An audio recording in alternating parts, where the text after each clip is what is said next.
In today's episode, Linda asks, other than a standard search operation to identify groups, does anyone know of a more efficient way to find groups geared towards a specific audience? Well, yeah, so there's two ways to do this that are impactful. There's lots of ways in general, but impactfully. First, with search, chances are the group that you're looking for, or the groups that you're looking for, are not necessarily going to be named after the audience they're in. So, for example, I'm in a public speaking group. Does not have the word public speaker anywhere in the group's name.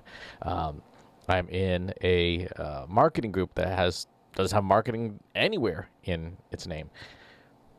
Anytime you're searching for a group of people, as long as you know that group of people well, the way you want to try and find those people is with Jargon. So with Jargon in particular, there are words and phrases that are unique to that group of people. Every group of people does this. Every collection of people has some sort of language that is exclusive to that group that others outside that group just inherently don't use. I used to work in financial aid and the student loan industry, and one of the terms that came up all the time was the FAFSA, the Free Application for Federal Student Aid. You don't use this term outside of a very specific context, right? And that was people talking about financial aid, about applying for that financial aid, using that form every year. So you could tell who was looking for that based on the use of that term. If you were targeting financial aid professionals, the people who work in institutions, there's the National Student Loan Database System, NSLDS. Again, this is not a term you're going to hear anywhere outside of the offices of financial aid professionals because nobody else knows about it.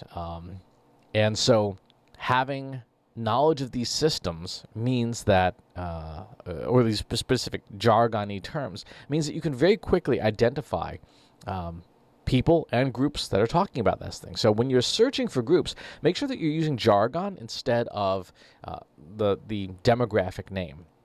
You will find some groups by demographic name, but the ones where people are really talking about the specific thing you care about, you'll use jargon. And the nice thing about that is that you'll be able to sub-segment that group. So let's take, for example, Latino, the Latinx community. There are different terms people use depending on which subsegment of that group you're talking about. There's a very big difference culturally between people, say, of Cuban descent and people of Mexican descent. It's just how those people separate themselves in their communities. In the Asian American community, there's a super big difference between Koreans, Japanese, and Chinese, and all the groups in that segment.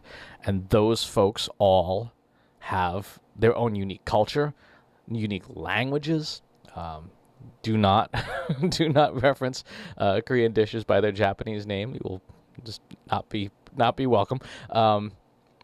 And so knowing those terms, knowing the specific pieces of language will really help you understand how to find those groups, and how to find those specific things that people want. And if there's a language difference in terms of like the spoken language, like for example the Korean language, that helps you subsegment even further, because there's going to be a big difference between a Korean group that focuses on music and a Korean group that focuses on food, right? Again, more language. Every human being has that want to belong to something, and knowing that and being able to leverage that is how you're going to take advantage of search functions in these tools to identify just that specific group you're looking for. Now, the second way to find groups is blindingly obvious, which is if you have access to members of that community now already and you're trying to get more of them, ask the people you know, hey, what groups do you hang out in online? What groups do you have access to? Where do you spend your time? Right? And you can do that in focus groups. You can do that in one-on-one interviews. You can do that in a survey. But ask people.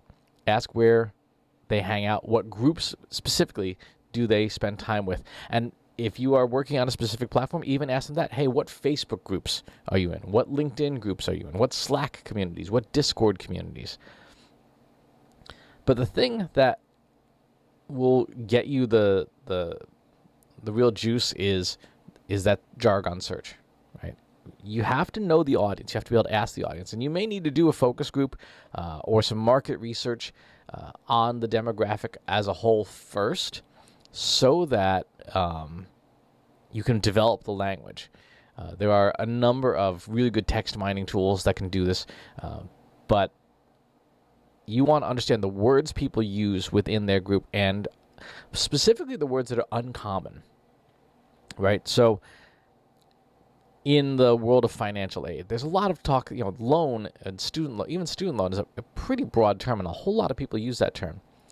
If you talk about like a Pell Grant, or you talk about subsidized versus unsubsidized Stafford loans, now you're getting into the unique terms that were only going to occur in that particular context. So spend some time with doing focus groups or market research first.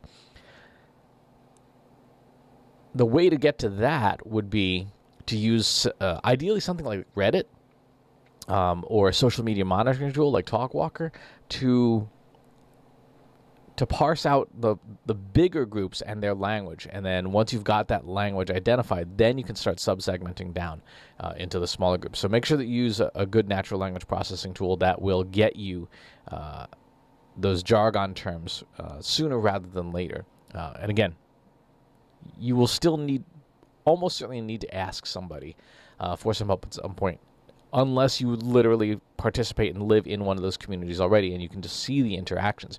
I'm in a bunch of Discord servers, and there are terms where I don't have to really do any work. I just listen to what people have to say and the way that they use the language that describes the group and the terms, the issues, even other people they mention. There are certain specific people that come up in conversation that, if I stuck that into a search tool, would be very easy to find where else those people talk about those specific people. So that's the answer. It's an answer. Jargon for search functions, and focus groups, market research, and one-on-one research for developing and understanding what that jargon is. Knowing it will make it also a lot easier for you when you go to interact in those groups as well. So make sure that you really invest the time. It's anthropology, it's ethnography, to try and understand how a group functions and what people have to say. So, good question. Follow-up questions, please leave them in the comments box below. Subscribe to the YouTube channel and the newsletter. I'll talk to you soon. Take care. Want help solving your company's data, analytics, and digital marketing problems? Visit trustinsights.ai today and let us know how we can help you.